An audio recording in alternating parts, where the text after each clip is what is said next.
Dans ce chapitre, premiers états, premières écritures,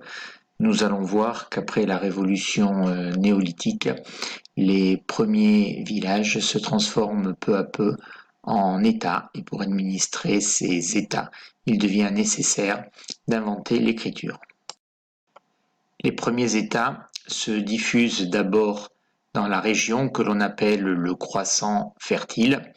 entre l'Égypte et la Mésopotamie. Ce n'est pas un hasard puisque c'est également là qu'a eu lieu la première révolution néolithique au croisement de l'Afrique, d'où viennent les Homo sapiens, de l'Asie, puis de l'Europe.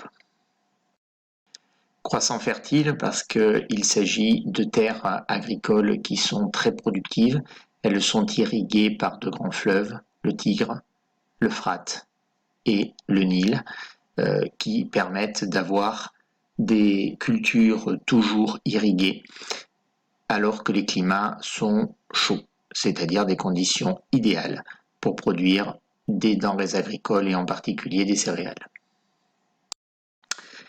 La révolution néolithique a eu lieu entre moins 10 000 et moins 8 000 ans. On voit que les premiers États apparaissent aux alentours de moins 3500, moins 3300 ans, c'est-à-dire qu'il a fallu plusieurs millénaires pour que les premiers villages se transforment progressivement en États. Les pyramides du plateau de Gizeh en Égypte sont l'un des monuments les plus symboliques de cette période, puisqu'ils nécessitent une organisation sans faille de l'État pour mobiliser sur de très très longues périodes des milliers d'ouvriers qui vont travailler tous les ans sur les chantiers de ces pyramides. Il s'agit donc de monuments qui sont faits par des États particulièrement organisés, des États organisés qui nécessitent également la mobilisation de ressources considérables, puisque pendant que les ouvriers, qui sont essentiellement les paysans égyptiens, travaillent sur ces chantiers monumentaux, il faut bien entendu les nourrir, c'est-à-dire apporter des denrées agricoles, apporter des matériaux qui viennent souvent de plusieurs centaines de kilomètres de distance.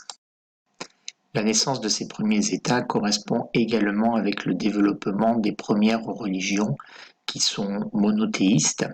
et surtout du lien entre l'État représenté par le roi et la religion,